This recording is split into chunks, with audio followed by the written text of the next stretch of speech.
The Financial Action Task Force has started its annual meet in Paris. Nearly 200 countries from across the country are participating in the FATF plenary session which is being conducted. And here we need to understand one thing. The Financial Action Task Force is mandated to handle the issues of money laundering and terror financing. And particularly in this FATF weekly, the issue of state sponsorship of terrorism is going to be the hot topic of discussion. As we know well that Pakistan has remained a state-sponsored terror network, and across the world, nearly 130 terror organizations which have been designated by UN along with multiple terrorists are in fact present in Pakistan. Recently, we have observed that Pakistan has outrightly started supporting Lashkar-e-Toiba and its friend organization Jamaat-ud-Dawa under the flood relief program. They are sponsoring the reconstruction of their Murdike air base, which has been destroyed in Operation Sindoor. And if the Indian agencies are able to present enough evidence in front of FATF, then automatically in FATF, Pakistan is again going to go back to the grey list, primarily because it is outrightly supporting some UN designated terror organizations which have been designated under the 1267 Sanctions Committee or ISIL Al-Qaeda Sanctions Committee. So this is something which needs to be taken seriously, and definitely Pakistan should be again put back in the grey list, and eventually it should transition to the blacklist, primarily because of its outright support to terror networks which were not just designated by India but by UN and USA too. Sanae Takaichi has been elevated as the Prime Minister of Japan. She belongs to the Liberal Democratic Party in Japan, which is a conservative party, and she in fact was a strong supporter of the earlier Prime Minister Shinzo Abe.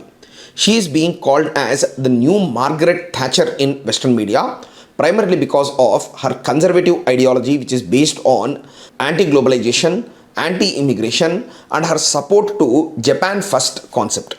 In fact, she takes a lot of inspiration from Shinzo Abe, who at one point of time supported a strong nationalist Japan which will have a military of its own and a stronger economy which can sponsor the military expansionism of Japan. And because of his conservative ideology itself, he was assassinated back in 2022 after he demitted from office. But now, Takaichi, is she going to take forward the ideals of Shinzo Abe, who is her mentor and guide? And at the same time, how is she going to handle the numerous problems which are confronting the Japanese society, like overage, excessive inflation, slow growth rate? So all of these challenges she has to handle, and we need to look forward to how her governance is going to be and how her governance is going to in fact walk the fine line. And at the same time, her elevation to the position of prime ministership clearly shows that the right wing is on the rise across the world, ranging from Donald Trump to multiple other European prime ministers. Now, Sanae Takaichi shows that the right wing is on the full swing now. On October 20, 2025, majority of the global software services have faced a severe outage. This is primarily because of a 15-hour outage faced by cloud computing service, which is Amazon Web Services. As we know very well that Amazon Web Services is one of the major cloud service provider for the database management, and along with that, for hosting the software applications. Along with that, for data security, it is one of the go-to option for multiple software service providers, and along with that, the people who want to store their data online. And Amazon Web Services, which commands nearly 60% of all the global cloud services today, in fact faced an outage. And this led to a significant service disruption all across the field. Because of these kind of cloud computing challenges itself, the Indian government long back itself proposed the option of Meghraj. Meghraj is in fact a domestically developed cloud initiative by Government of India, and along with that, Indian government also under the data sovereignty provisions is trying to, or it has signed an MOU with Tata Consultancy Services, which was signed by Center for Development Advanced Computing, so that both of them together can maintain a cloud which will provide data sovereignty in India.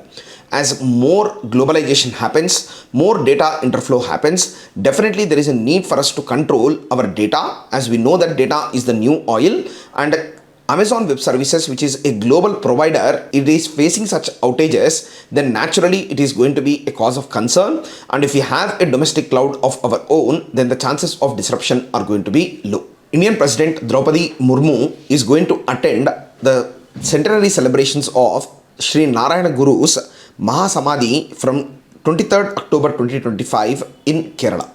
In fact, Sri Narayana Guru is considered to be one of the great social reformer of Kerala who belongs to the Elava community. He is in fact a person who faced discrimination, untouchability, denial for temple entry from very young age. But despite of these kind of challenges, he in fact stood strong and he tried to correct these social discriminative practices which were being conducted in Kerala. In fact, he is sole social reformer of India who proudly proclaimed that one caste, one religion and one God. This is the statement which shows his integrative mindset. He was very much inspired by the Advaita philosophy of Hinduism and he constructed numerous temples and mutts in order to promote divinity and in fact godliness among the people. And one peculiar aspect of the temples constructed by him is he used to place mirrors at regular intervals in the temples in order to make people realize that in fact the person or the deity that they came to visit is themselves. So this is the core philosophy of Advaita which he tried to propagate, and along with that he was a person whose blessings were very essential for the conducting of the first major temple entry movement in Tamil Nadu in Kerala region. So, and along with the temple entry movement, he established Advaita Ashram at Aluva. He established a pilgrimage circuit called Sivagiri pilgrimage. Then along with that, he also constructed a Shiva temple. And these kind of things, they in fact are very prominent contributions of Sri Narayana Guru. So on this note, so we have to remember his ideals on the day of his Mahasamadhi, that is going to be tomorrow.